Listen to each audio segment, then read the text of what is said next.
We stepping slow at dawn, mystic journeys on the door. Boots still muddy from the trail, we bring the woods inside the floor. Woven baskets by the bench, sage and yarrow in the air. Old hands pass a soft-born truth like firelight we learn to share. Be impeccable with your word, don't take it all to heart. Don't make a spell of what you see, we begin where we are. Mystic journeys hold us close, mystic journeys we belong. For agreements, for bright stones, we keep walking, we stay strong. Mystic journeys hold us close, mystic journeys sing it on. Grateful hands and open doors, we are many, we are one. Out past the cedar line we kneel where the chanterelles hide. Bitter greens and rosemary, moon white stems in soil and pine. Someone names the healing leaf, someone knows the mushroom sign, someone tells a grand old tale, and we pass it down in time.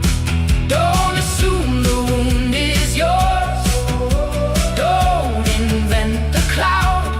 Speak with care and listen deep, let the circle be proud. Mystic journeys hold us close, mystic journeys we belong. For agreements, for bright stones, we keep walking,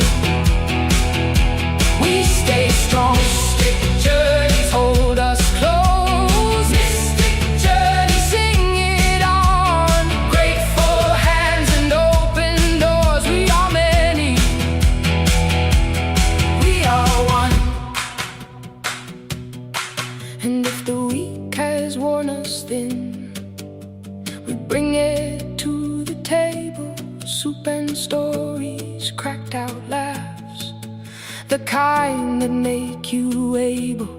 Ancient wisdom in the stew, in the herb jars, in our names. Every act of gentle care turns the dark into a flame. Mystic journeys hold us close, mystic journeys we belong. For agreements, for bright stones, we keep walking, we stay strong. Mystic journeys hold us close, mystic journeys sing it on. Grateful hands and open doors, we are many, we are one. We are many, we are one. Mystic journeys hold us close, mystic journeys hold us close.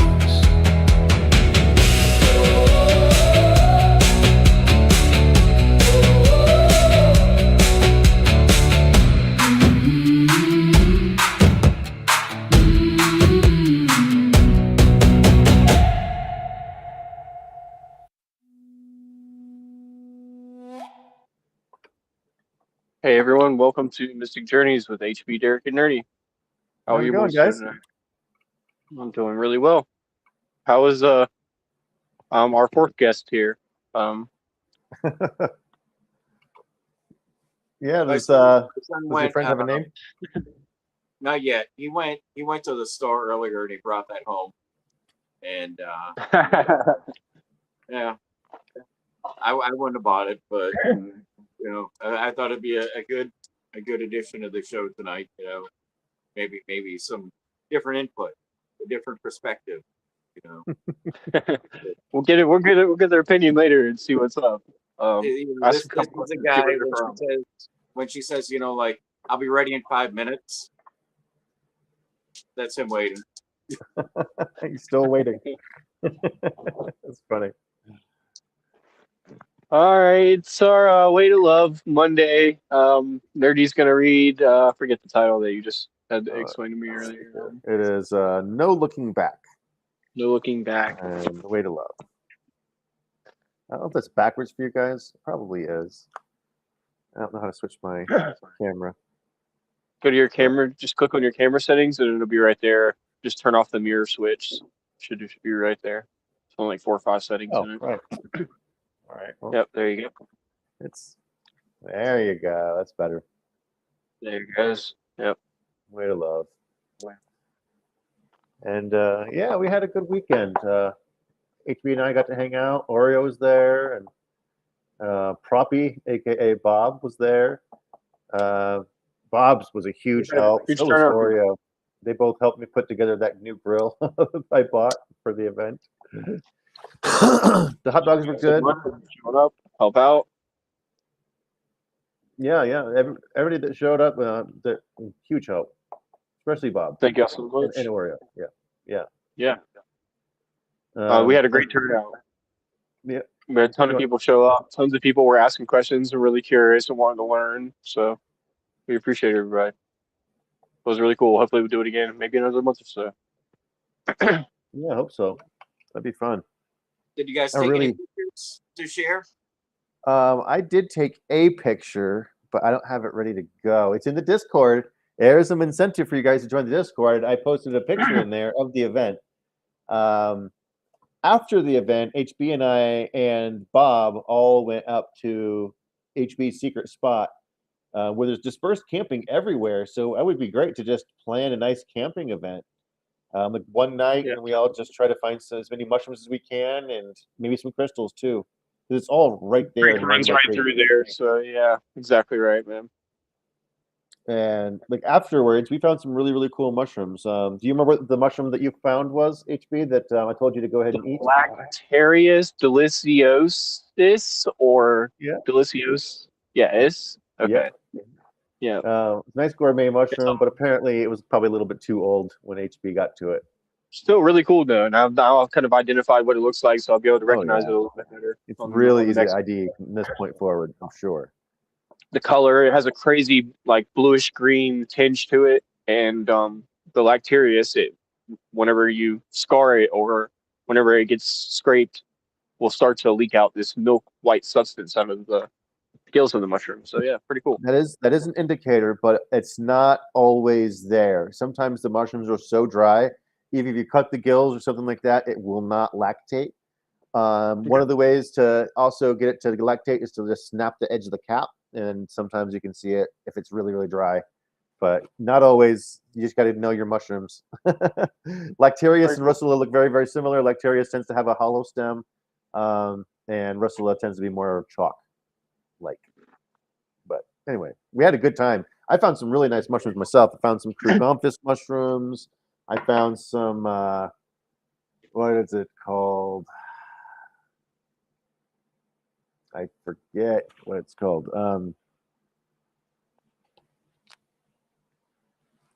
Hydenellum ceruleum. It's the blue dyer's mushroom. And I found it, we found a big one too. From the top, it looked about like this big, but once I actually pulled it out of the ground, I realized it was actually like that deep, like it was in a funnel shape. And it's very blue. I think HB has a piece right there, but let me see if I can reach it from here. Yeah, you can probably see the color on here. Yeah, slightly. It has like an indigo purple color to it, especially right there. I'm not sure if that color's coming up very vivid or not. Yeah, it's super. Indigo is really the best. It's like almost like a blue jean color. Yeah, you can see how blue this is right here. That's just a bunch of pine duff, but that's really, really blue.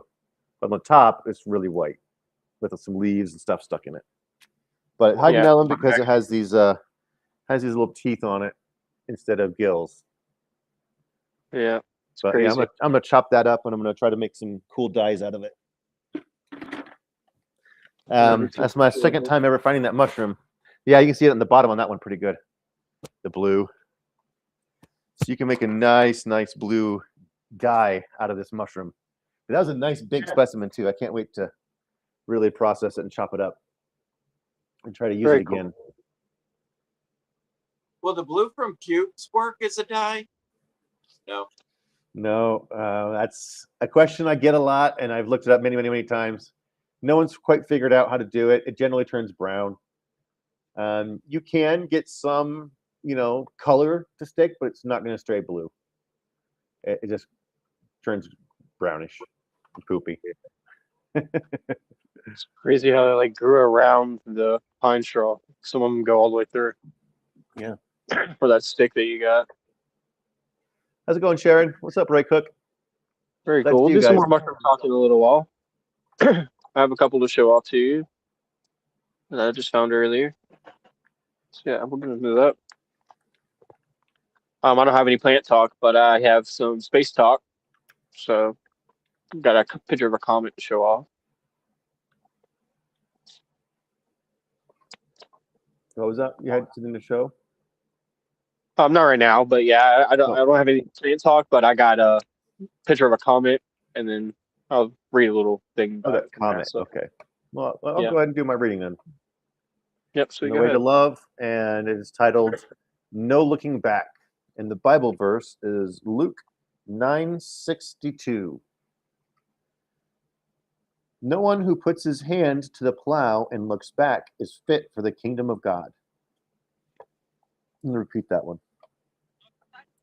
No one who puts his hand to the plow and looks back is fit for the kingdom of God. Luke 9:62. God's kingdom is love. What does it mean to love? It means to be sensitive to life, to things, to persons, to feel for everything and everyone, to the exclusion of nothing and no one.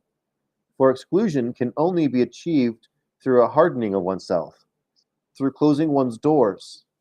In the moment there is a hardening, sensitivity dies. It won't be hard for you to find examples of this kind of sensitivity in your life. Have you ever stopped to remove a stone or a nail from the road lest someone else come to harm? It does not matter that you will never know the person who will benefit from this gesture, and you will receive no reward or recognition.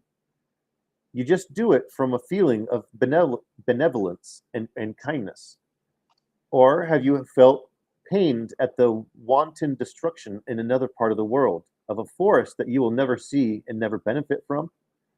Have you gone to some trouble to help a stranger find his way, though you do not know and will never meet this person again, purely from a good-heartedness that you feel within you?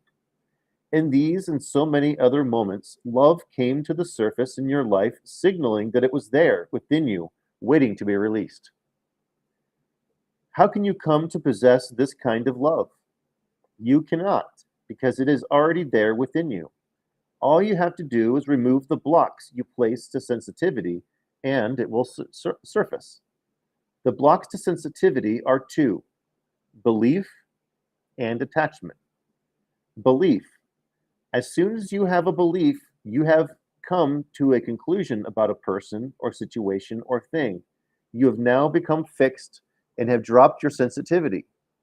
You are prejudiced and will see the person from the eye of that prejudice. In other words, you will cease to see this person again. And how can you be sensitive to someone you do not even see? Take just one or two of your acquaintances and list as many positive or negative conclusions that you have arrived at, and on the basis of which you relate to her or him. The moment you say, so and so is wise, or is cruel, or defensive, or loving, or whatever, you have hardened your perception, and became prejudiced and ceased to perceive this person moment by moment. Somewhat like a pilot who operates today with last week's weather report.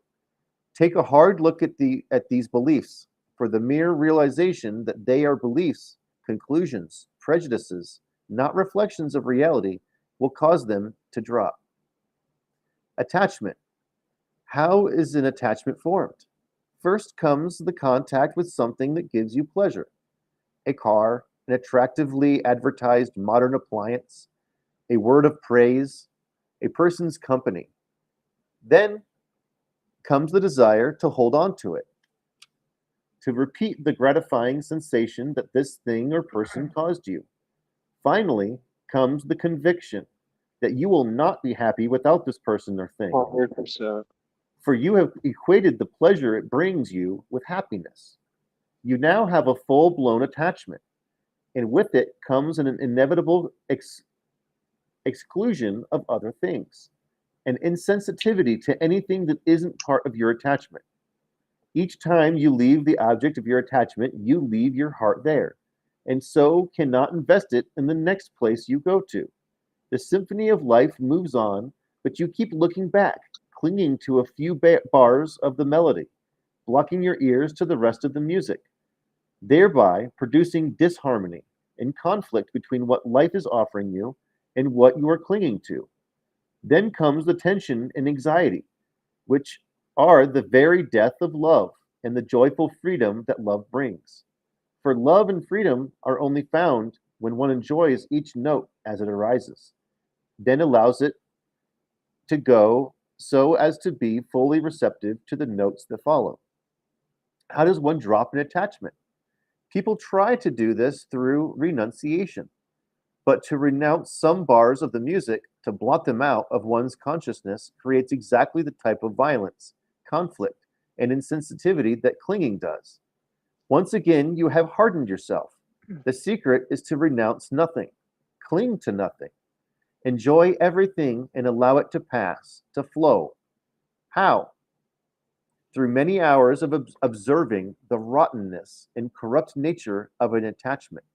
You generally concentrate on the thrill, the flash of pleasure that it brings, but contemplate the anxiety, the pain, the unfreedom. Simultaneously contemplate the joy, the peace, and freedom that are yours each time an attachment drops. Then you will stop looking back and allow yourself to be enchanted by the music of the present moment. Finally, take a look at this society we live in, rotten to the core, infected as it is with attachments. For if anyone is attached to power, money, property, to fame and success, if anyone seeks these things as if their happiness depended on them, they will be considered productive members of society, dynamic and hardworking. In other words, if they pursue these things with a driving ambition that destroys the symphony of their life and makes them hard and cold and insensitive to others and to themselves, society will look upon them as dependable citizens, and their relatives and friends will be proud of the status that they have achieved. How many so called respectable people do you know have retained the gentle sensitivity of love that only unattachment can offer?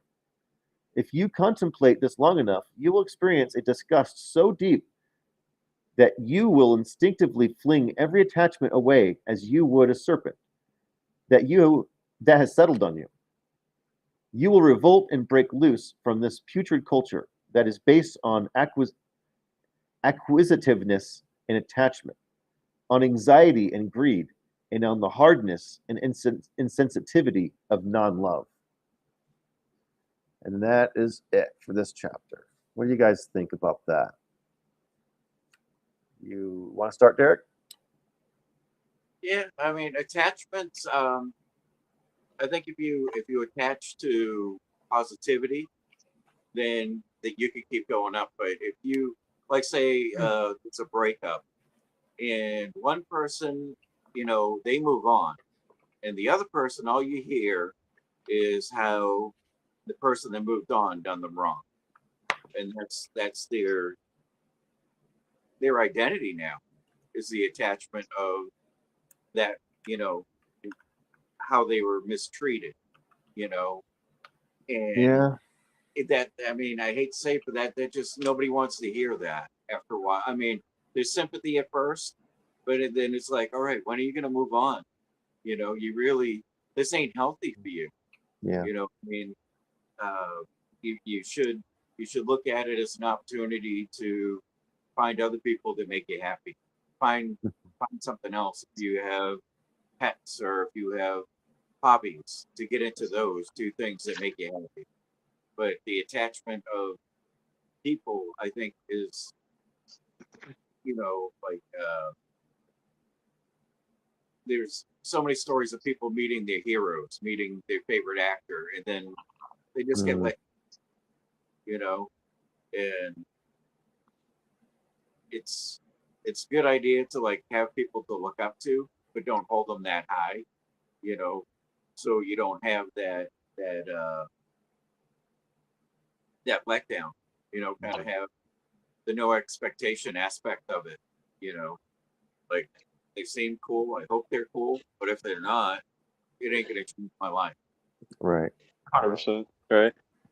I think the Four Agreements talks about a lot of those things, like, not taking things personally, and the victim Definitely. mindset. There's the judge and the victim, and you got to get those guys under control, or they will control you.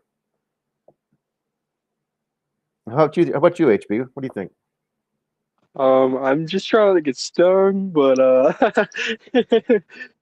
um, that's what I was going to mention as well too, because the Four Agreements to talk about the allegory of the cave, and this is the idea of that. That's super Eastern mysticism practices in this book a lot. They talk a lot about Hinduism and Buddhism ideas, and we've talked about this before. This is why I made a point to have an episode where we speak about this, about our aversions and the things that we cling to, and our attachments and our ignorance. Those are our three causes of suffering in Buddhism: are lobha, or moha, and dosa. So that's our ignorance, the things that we don't know, our aversion, the things that we don't want to look at, and then our attachments, the things that we can't live without. And it talks a little bit about what's the word? Renunciation. And that's big in Buddhism and Hinduism because it's the idea of being able to. We talked about it with um, the philosopher who saw the kid drinking out of his little creek in his hands. So he threw his bowl on the ground that he was drinking water out of because he had already given up everything he had and he only had a bowl. But when he Right. saw that kid drinking out of his hands, it's like, Why do I need this? shows you, like, yeah, shows you what the real meaning of life is. Good stuff. Yeah, it's something we should probably touch on again, like our attachments, the things like why we cling to things and how to let them go.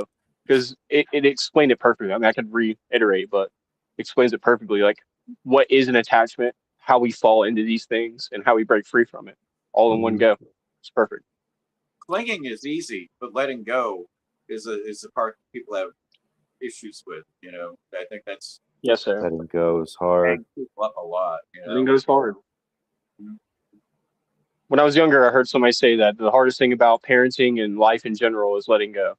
Like having a kid is a perfect example of that. Like raising them and making sure you do everything in your power to make sure they're safe, but then like letting them fly the nest and be free and do their own thing. And hopefully you instilled everything into them that you could.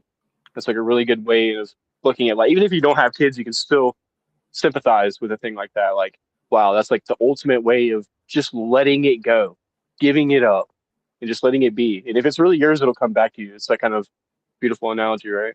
yeah.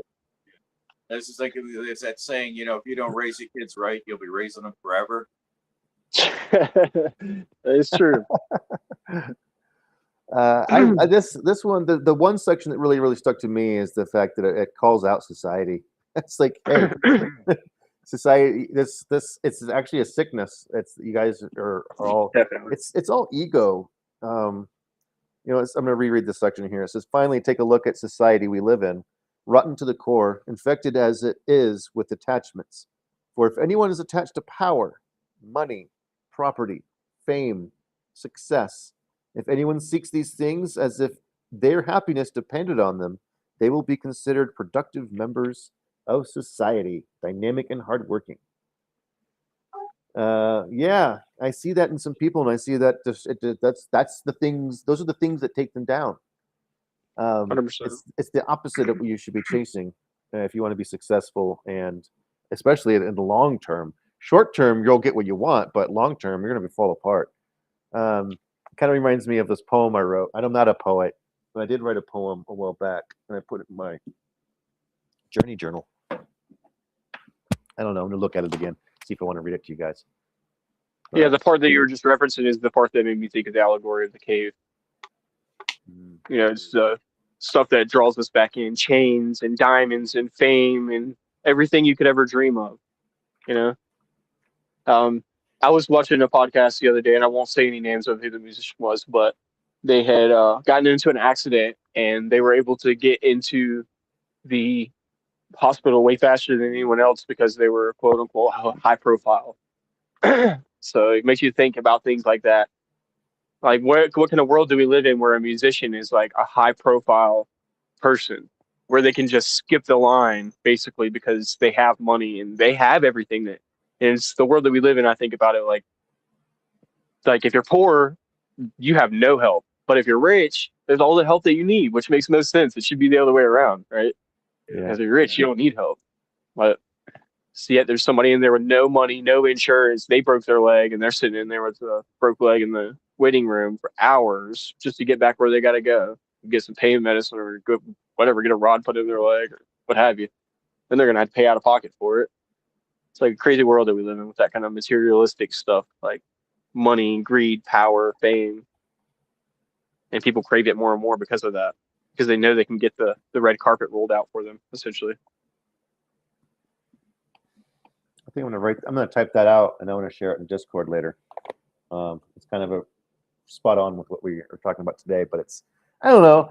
I don't know if it ended well, my little poem here, but like it's kind of depressing. But I'm like, it is what it isn't. I wasn't depressed when I was writing it. I was happy about like this is good. I need to get this out. I guess so. But I don't know. I just don't really feel like reading it out loud right now. I will type it out and I will share it on Discord. Sweet. Get on Discord. Yeah, get on Discord. Another reason. Yeah.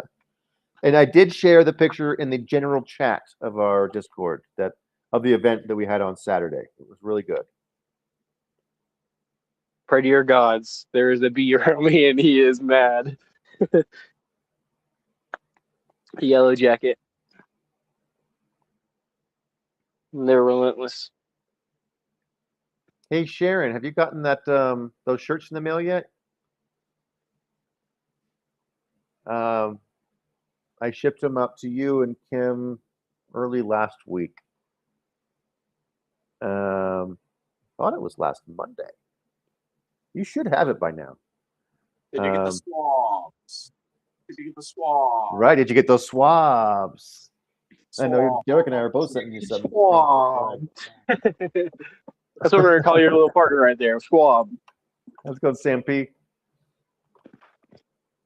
Much love, brother. HB, Derek, and Schwab in the house. All right. So, Wednesday, who was it who was saying that this morning? Reefer Madness. I think that'd be a good movie to watch on Wednesday. Yeah. I know we were kind of planning on, I had written down Waking Life, but I don't mind putting that off to watch some Reefer Madness. That movie was good. I watched it so many times growing up. It seems kind of silly now, but I'm like, wow, it's good to review that stuff. I'm like, this is what we're dealing with. Be cool to eat some edibles. Yeah, watch it. But it seems like that, if you think about it, there's people that think like that's real. Those situations in that movie are real, and like yeah, still or to this day, it's what propaganda does. It's a propaganda training video, like That's what good propaganda does, man. It really works. Sadly. Yeah. And I think that even touched on the name of marijuana, if I'm not mistaken, how it got its name, because it was cannabis, but make it sound Mexican and make people just like the situation. Correct, and it wasn't even actually the same plant. Yeah, I don't like calling it marijuana. You know, like I think that's just the wrong name for it Yeah, because of cannabis. the meaning behind it. So I'd rather Correct. do weed or cannabis. You know, if you're gonna talk Right. about it. Right. And I probably still do call it marijuana, but it's in my head. I still know the difference because what you're referring to is there's a Mexican tobacco, Mexican wild tobacco that was named marijuana, and that's where the name crossover comes from. People were misnaming it, calling it a totally different thing. I was actually just learning the other day that um, I was always under the assumption that because there's three different types of plants of cannabis. There's indica, sativa, and then the rudolus that is the third type of weed. And I thought that sativa was sativa, but actually sativa is what hemp is. So even though hemp is really weak, it's still a sativa plant compared to, you get a sativa in a medical dispensary and it's 20% THC or whatever. I Same was plant, just different levels. I was walking down the street in Telluride next to one of the dispensaries, and they had a third type of weed listed, and I forget what it was called, but there's Land indica, race, sativa. maybe? What's that? Exactly. Land race. I think that's it. No, Land race. No, not land race. maybe. It had a Yeah. specific name. I'm gonna look it up right now. I'm gonna find out. It's ruderalis or ruderalis or something like that. Ruberalis or something. The sativa Cannabis though, that's a wild ruderalis. plant. Ruderalis is what it is. Ruderalis. Sativa That's is a what I was lot. saying. That's a third type of weed. Yeah, but that's why like the Yeah. hemp. A lot of the hemp is the sativa side because it's a larger plant, so there's more material there. You know, like people that You're right, grow, man. And it made if they do an indoor grow like a gorilla grow in a tent or whatever, usually they're doing a hybrid or they're doing like an indica strain because those stay shorter. You know, the indicas are shorter fat plant, but you get and the sativa. ruderalis are apparently even shorter and stubbier, but they're more resilient to things like drought or whatever. You can grow big fields of it. This is why they're growing. This is like blueberry. This is why people don't really know about it as much because there's less of the weed and it's not as high quality.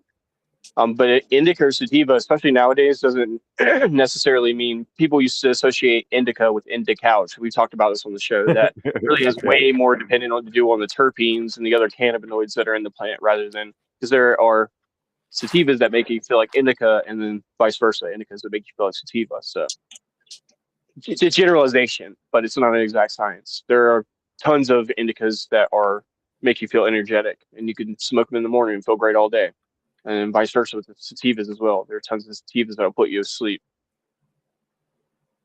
The terpenes and the other cannabinoids, CBD, CBG, all these other cannabinoids, they have a super large effect on the way that weed makes you feel. Whether it's a citrus weed or more of a gassy weed or whatever. Different terpenes. Yeah. That's why whenever I talked about this last time, I think the best way to tell what weed is best for you is just to smell it and see how your body reacts to it. Go, oh wow, I love that smell. Like that's probably the weed for you, right? Your body's like telling you what you want and what you need. Just like whenever you walk by a steak and you smell it, you're like, oh, I need that steak. So listen to your body, mind body awareness. I don't know. Lemon pine salt smells pretty good. Yeah, yeah. It does. Whenever you smell that stuff in your weed, it really does. That limonene, that's the Yeah. terpene. Yeah. Yep. So Sharon said she did get my shirts, but she hasn't gotten your swabs. Okay. She should have already gotten the swabs before to the shirts, though. Yeah, Surely. I sent them Um, Yeah. and Mello, you do have a shirt on the way. I just don't know how long it takes to get to Norway. And stickers and a card, and the whole package, the whole shebang. Customs was interesting. I hadn't done that in a long time, but I took it straight to the post office, and I was like, "Did I do this right?" And she was like, "Slap the stickers on it and everything," and she helped me out, the lady at the post office. So it should make it. It should make it. I sent that like a week ago as well because the shirts weren't finished. Were finished last Monday. So what do you think, Spores? Sports. What do That's you got to say weird. about all this? Yeah, our new partner. What's his name? Go ahead. Whenever you're ready, you go whenever you feel like it.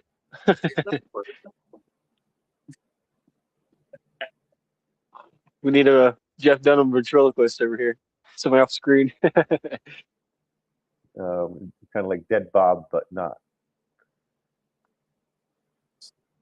Oh, it's 5 foot tall. Is it 5 foot tall? It does look kind It of is tall 5 foot compared tall. to you. You're actually leaning back. I bet it is much taller than you.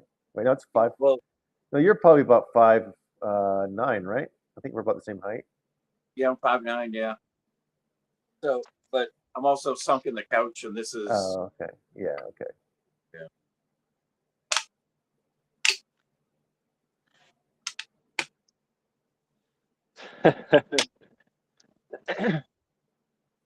you can kind of put it how you want it. I Wow, suppose. it's kind of cool. Yeah, I like him.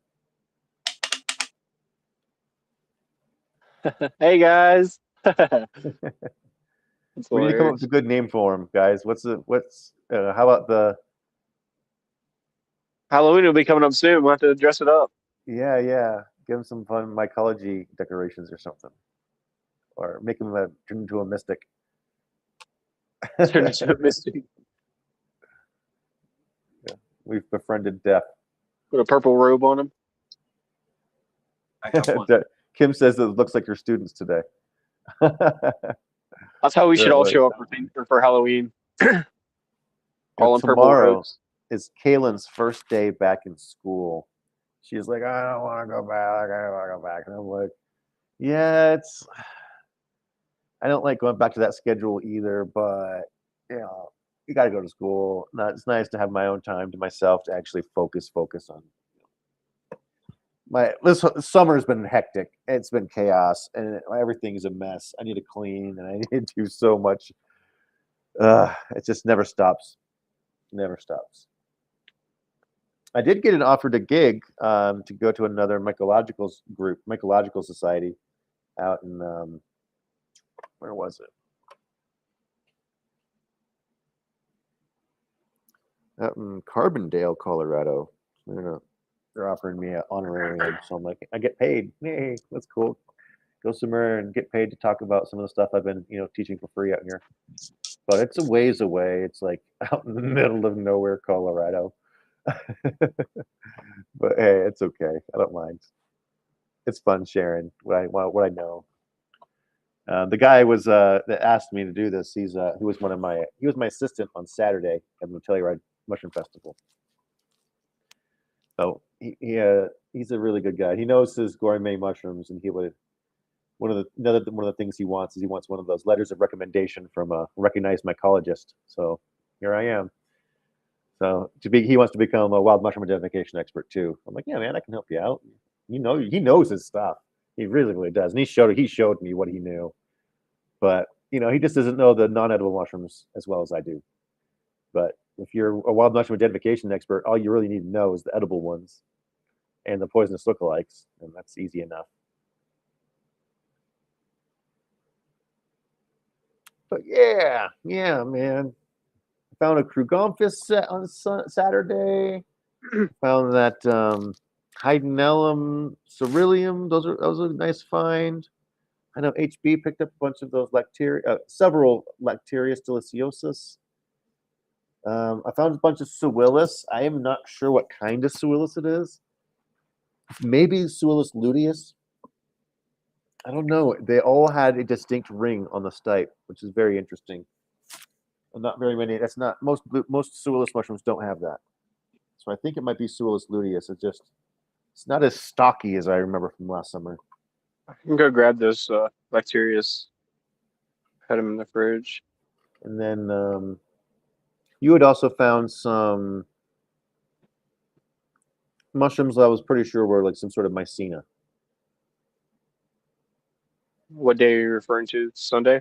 Sunday. Maybe No, Saturday, rather? Saturday. Yep, Saturday. But yeah, we had like 15 people at the meetup, right? It was fantastic. Yep, it's really nice.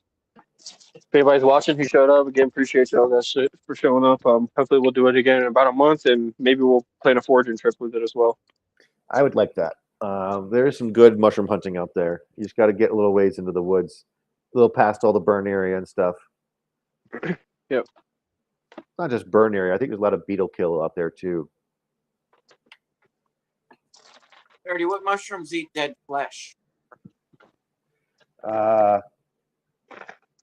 I don't know. A lot of mushrooms would if you gave them the opportunity. If it's just it's dead carbon, Kim was suggesting that might be a good name for my buddy here. Oh, okay. Let me figure something out. Let me take a look. That post, we've all seen that post of the you can be turned into a mushroom or whatever, or a tree, when you die. And I thought that was pretty cool, but I want to be cremated, so it would just be ashes.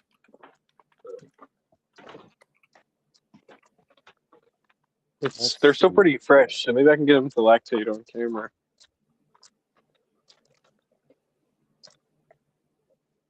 Okay, so the ones that they are using in the burial suits and stuff are shiitake and oyster mushrooms. And this mycologist developed these specific phenotypes by growing them on her own hair, skin, and nails to train them to digest human cells. Yes, I've heard about this. But there's a mushroom called Hebeloma aminophyllum, known as the ghoul fungus, which naturally grows on decomposing remains. And it is not used for this purpose. So Hebeloma.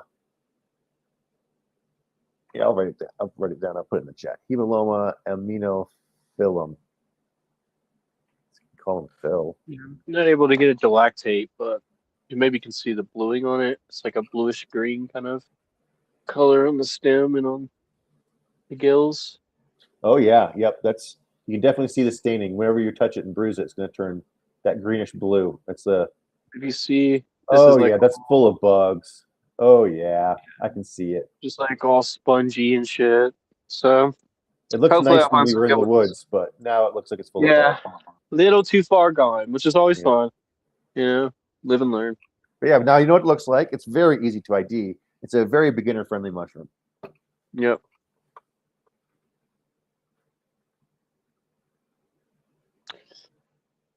And so aminophyllum. So you can call him Phil or Hebeloma. Film. I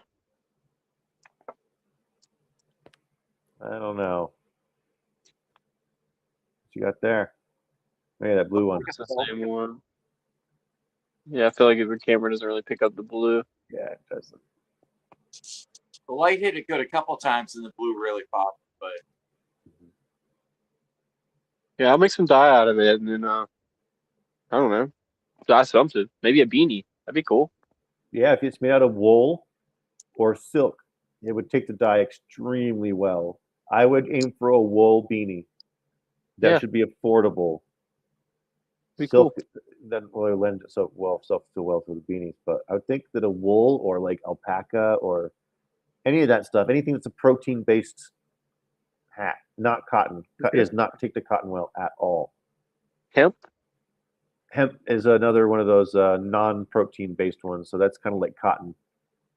It's cellulose-based instead of protein-based. Right. So it doesn't take the dye as easily. Just like these whenever shirts. we find our skeleton. What's up? Whenever we find our skeleton friend's skin over there, we'll use that. Fill them. The other part of them, whatever part's missing off this guy or girl. Fill him. I think everybody's saying Philum is his name. So Mello says Philum. How do we know it's a guy or a girl? Does anybody know in the chat, like how to tell the difference, or if there's even a difference? Because there's no difference between a male skeleton and a female skeleton. I don't know the difference. I know, like I said, was the dents in the pelvis, but yeah. I know there's something different, like in the hips, right?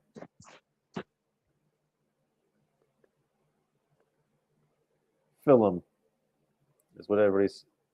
So Mello and Sammy P agree. His name is Philum. I like Philum. Hebaloma aminophilum. I gotta get Phil dressed by Wednesday. Sure, that'd be fun. Like, this is a little exposure. Like, it's my first time ever being on camera. I got no clothes on. People can see if I'm a guy or a girl.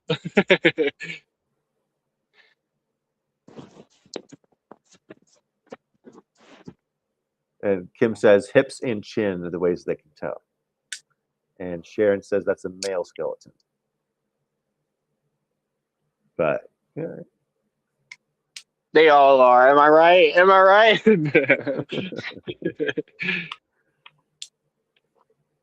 He's waiting for her to get ready. She said she'd be ready in 5 minutes. Yeah, I like he's got a smile on his face. He's glad to be here.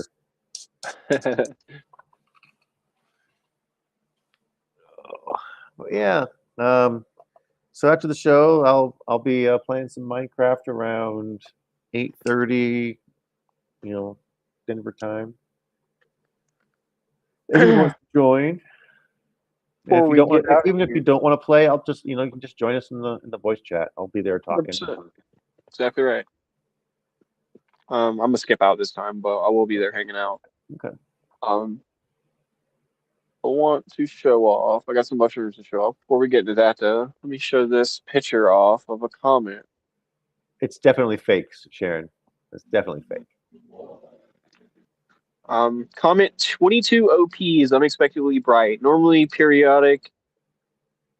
Comment 220 OP or 2220p. Mignot is so /Mignot, I guess is the name of it, is so dim that to see it requires a telescope. Two surprising outbursts this year, however, have made it about 20,000 times brighter than usual, so it is now visible with binoculars and long-duration camera exposures. As expected, the comet continues to orbit the sun between Mars and Jupiter with a period of over 5 years. The featured long-duration exposure taken 10 days ago from South Africa shows the comet's bright green head and short dust trail. Reasons for the comet's impressive outbursts are unknown, but it could be caused by the release of buildup from the surface gas or comet quakes. The comet will pass about 1 Earth-Sun distance from the Earth in October, after which it is expected to fade quickly as it begins its return to the far part of its orbit. Pretty cool. Yeah, the color on that thing is pretty sick. It is pretty sick, isn't it? I thought that today when I saw it. I was like, cool, I'll show this off on the show.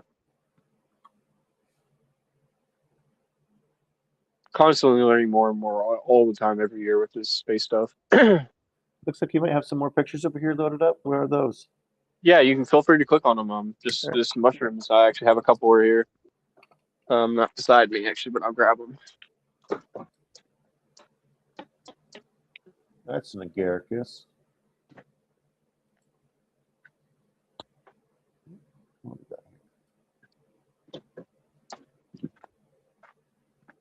What are you?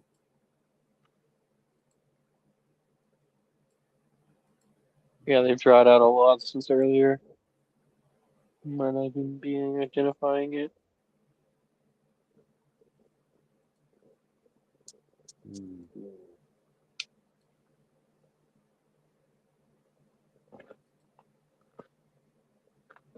That's kind of the white top mushroom. Kind of has reddish brown gills. Yeah, There's tons of them around. That's an agaricus. It's a grows in the lawn. Yeah, right next to the creek. This one is also an agaricus. Just a smaller version. Yeah, just an older, smaller version. Various sizes. Yeah. Okay, yeah. Yeah. This is that one you were just looking at in the picture. Okay. But I also have this little mushroom. It's maize guild. It's dried up a lot already since earlier. Huh. Brown, maize guild. You get a picture of that? Yes, sir. And that one here, though. It's on my phone. Okay. So I wouldn't be able to show you right now, but A maze gill funnel-shaped mushroom. it's not really funnel shaped though. It's just the way that it's dried that's making it like that. Okay. Okay. Interesting. Very interesting. I believe it's one of those mushrooms that you were looking at whenever we were at that spot Saturday. Starts with it's maybe mycena or something like that. Oh, you think it's one of the mycenas? If it's a maze gill, it's probably not a mycena. Okay. It's probably more Yeah. closely related to one of these guys. It's the Krugompus that I found with he's on Saturday. I got a better picture of it on my phone, but I just didn't upload it. But I do not know what kind of Krugompus this is. I just know it's Krugompus. I'm going to be sending it in for DNA sequencing. Can't wait to find out. Nice. Yeah, found it with you the other I day. got tons to send in, so cool.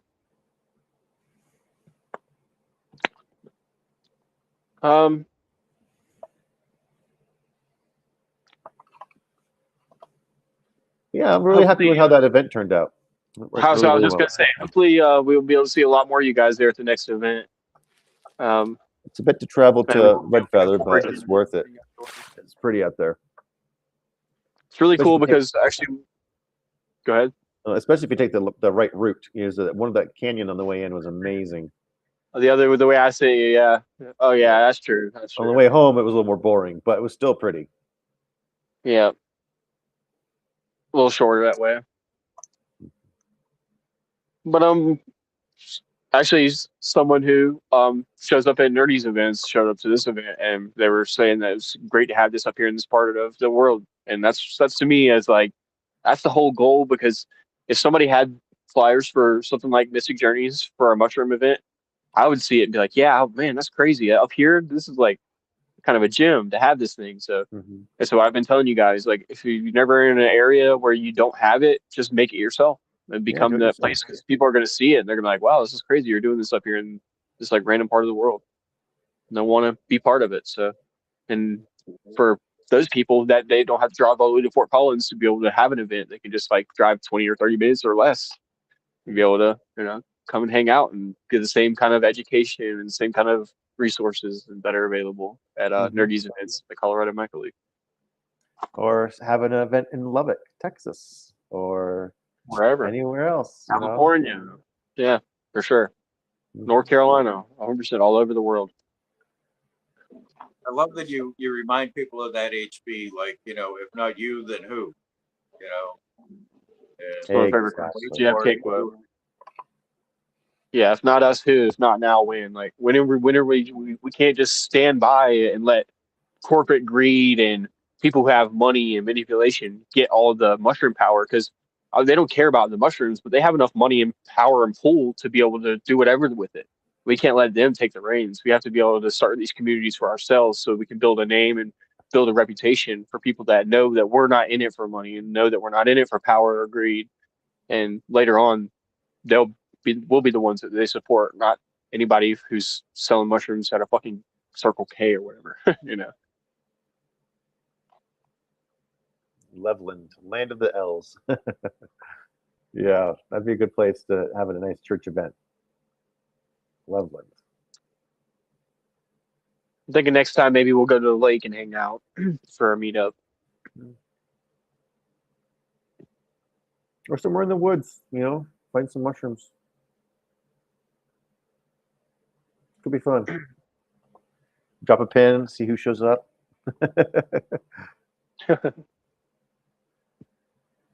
Yeah, stay tuned though. We'll keep you guys updated. We will. All right, what was the name of that skeleton again? What did we say? Let's see here. Philum. Yep. All right, got a new temporary mascot for spooky season. Philum what?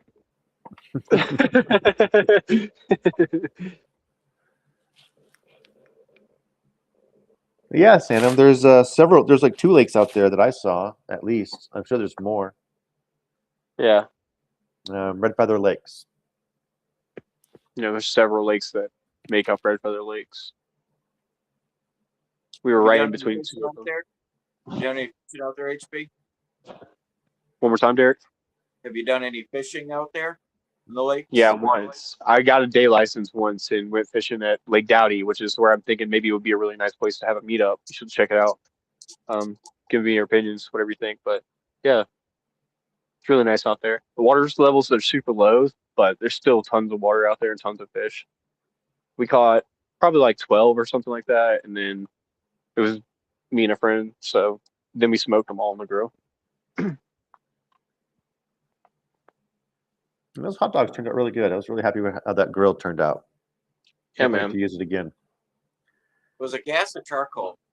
Gas. Well, yeah. We're dealing with a fire ban right now, so we need needed that gas one.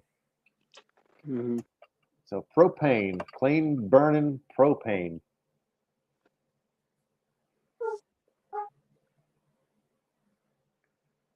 So you guys have anything else you want to add before we call it a night? I think I'm all right. Derek, what about you, man? You got anything to say? I'm just melatonin and chill. So what do you have going on tomorrow night, Derek? What's your cover? What's your show about? Oh, still in the Psalms. Okay, good. What number? Do you know? 70. I think we're at 71, 2, and 3, or maybe I just did those. I have to look. Okay. The phone I'm on has them on there. So Sweet. yeah, we're in the 70s. Cool. All right, you guys. Tune back in tomorrow for Derek's Bible studies. Same time as usual. And we will catch you guys after that for Wednesday, way back Wednesday. Bye, everyone. Have a great night. Join us over in Discord and be safe. We'll see you guys next week. Or sorry, tomorrow. Thank you all for being here. Bye, everyone.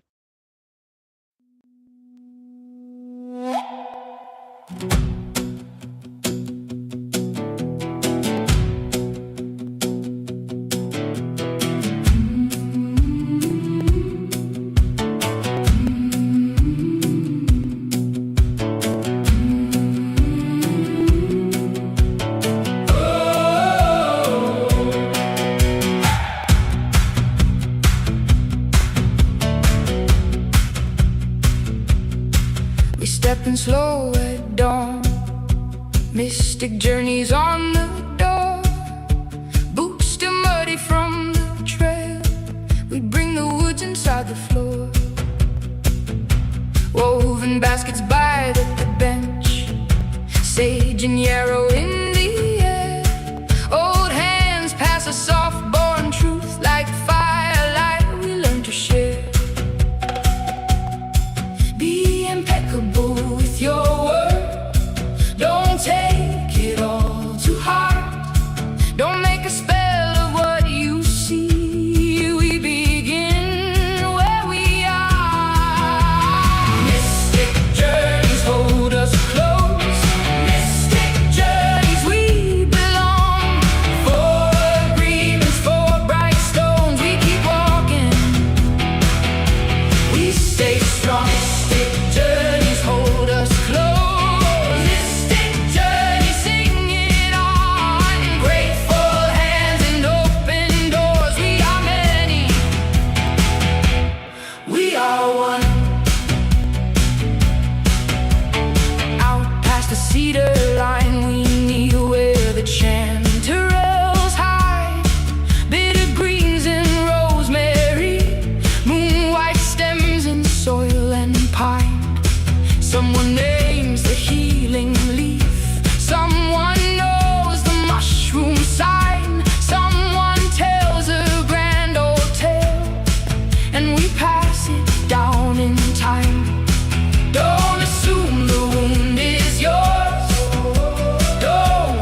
cracked out laughs, the kind that make you able.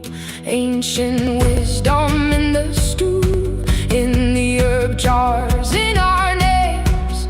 Every act of gentle care turns the dark into a flame. Mystic journeys hold us close. Mystic journeys, we belong. For agreements, for bright stones, we keep walking.